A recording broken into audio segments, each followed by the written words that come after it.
Hi, I'm Craig. Welcome back. I was going through a bit of an experience the other day. I'm coming up on a milestone birthday for me. I'm going to be 45 in a month and a half or so, and I've always sort of had in the back of my mind that I would live until I was 90. And I'd never experienced a midlife crisis before, but I found myself at the end of last week just absolutely freaking out. A million things going through my mind. How much time have I spent watching youth sports and going to the same amusement park? How much time have I spent sitting staring at a screen instead of going out and doing the things that I love? Am I over the adventurous part of my life? Have I missed on opportunities to learn new things?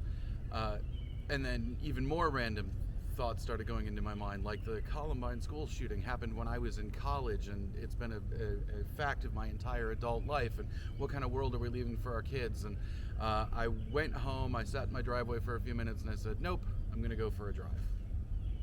I went for a drive for 15 minutes, took a bunch of deep breaths, and calmed down. It's funny that it was so related and accidentally so that I started reading a book just that same day called The Comfort Crisis by a guy named Michael Easter, who's a health reporter, adventurer, somebody who I came across because he had done some videos for one of my favorite websites / stores, Huckberry. And the thesis of his book, The Comfort Crisis, is that we've gotten too comfortable. And it's not in sort of an old man, get off my lawn, these kids today are so soft kind of way, but in terms of like how we've evolved as a species. It's only in the last 100 years or so where we could kind of rely on the fact that we could have access to food. And that's not universal, of course. There are people who have a hard time eating, but we can control our climate. We have a roof over our heads. We can get to a grocery store, and though there may be some struggle to it, we can account for our daily needs. Now that's a really short amount of time in the span of a species evolution of tens of thousands of years, where we haven't had to go work and struggle and chase our food or grow it or carry or lift or throw. And at first I was a little skeptical of the book because I was thinking, man, this is basically one of those CrossFit hardcore, look at me, I'm super tough and manly man kind of books. But as I got further into it, I realized actually no, that's not what he's talking about at all. He's not talking about being tougher than other people. He's talking about the damage we do to our bodies and our minds by sort of living our lives the way we do. Sitting all day destroys our back and leg strength, right? We have less balance. That causes all kinds of problems with muscle development. As a species, we're actually growing less muscle than we used to. And I'm not talking about the gym kind of muscle, but we are less muscular than we used to be. Plus, one of the things that really struck me was that this age of comfort, we are actually not giving ourselves enough time to rest. And that sounds sort of oxymoronic. How can having more comfort mean less rest? But as I went through the book, and it's very, very well written, I really highly recommend that you read it. What he meant was we are not letting our brains turn off. We are not giving ourselves the opportunity for sort of inactive attention as opposed to intentional attention. What does that mean? Well, it means when we're always staring at a screen, whether we're working hard or we're on social media or just doom scrolling, our attention is focused, and our attention works very much like a muscle, right? It's something that needs to be both worked out but also relaxed. The more time we spend focusing, and the average amount of screen time per day for a U.S. adult is shockingly high, the more time we are exercising that muscle without giving it the opportunity to relax. Now, Easter does a great job of finding all kinds of scientists to back up all of his points that he's making. And one of the scientists said, compared it to if you were to hold a crunch, like your abs, 9 hours a day, right? You would actually damage the muscles. They'd be overly wound. They'd be overly tight. There's no recovery period.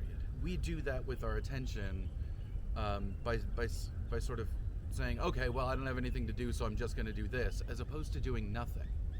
And there's a group of scientists that he found in Toronto and out of Harvard who have said actually the damaging effects of that are threefold. Number one, when your attention is always sort of primed and always sort of focused, your adrenaline is through the roof, right? You actually get more agitated, you get more angry. Your cortisol goes up, which means you start storing more fat, right? You're actually getting angrier and fatter, and I love that sound. Your dopamine or your serotonin sort of goes through the roof, which screws up your sleep cycles, it screws up your pleasure centers. So the idea that you're always focused and always paying attention to something makes you fatter, angrier, and more unbalanced. Now there is an antidote to this, and it's not that hard.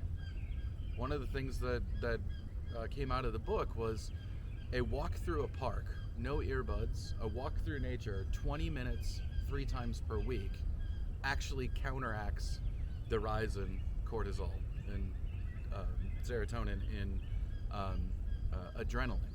It calms you down. Well, that got me thinking about my midlife crisis. Like, why was I thinking about so many things? Why was I so amped up? Why was I so focused? Well, I had a week where I'd stared at a screen all day, every day, and into the night. I hadn't been sleeping well. I hadn't been very good about my diet or my health, and I also hadn't just had any unstructured time. Maybe I wasn't having a midlife crisis. Maybe it was a warning sign that I just needed to go for a walk in the woods.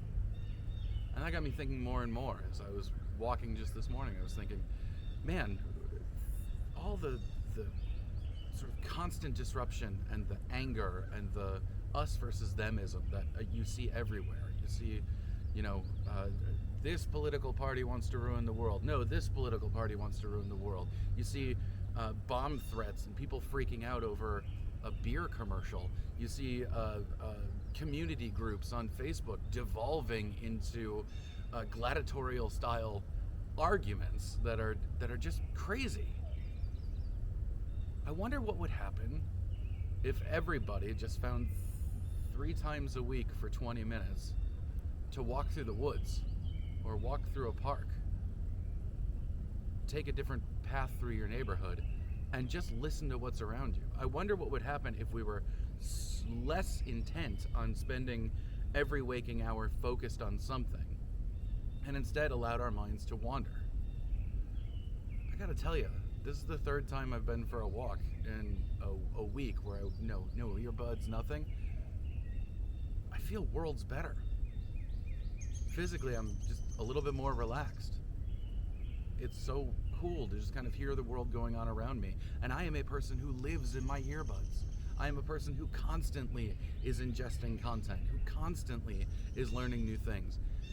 And I thought I was doing it in sort of this spirit of self-improvement and discovery. And what I'm starting to realize, and Michael Easter is a big part of this, is I was actually limiting discovery. I was limiting my ability to improve. I was winding my internal rubber band, my attention, so tight that it had nothing that it could do but snap. Think about it. It's not a hard thing to do. It doesn't even cost you any money. Can you go spend 20 minutes outside paying attention to absolutely everything and absolutely nothing at the same time, 3 times a week? I hope so. I'll be back with more. I also am fully aware of the irony of me putting content into the world about consuming less content and putting it on screens while advocating to maybe spend a little less time on screens. I get it. But if it's something that's useful, if it could prevent us from, reaching that breaking point where the only thing we can be is a jerk, maybe the world will be a little better for it. All right, till next time, do good work, tell good stories, don't be a jerk. Thanks.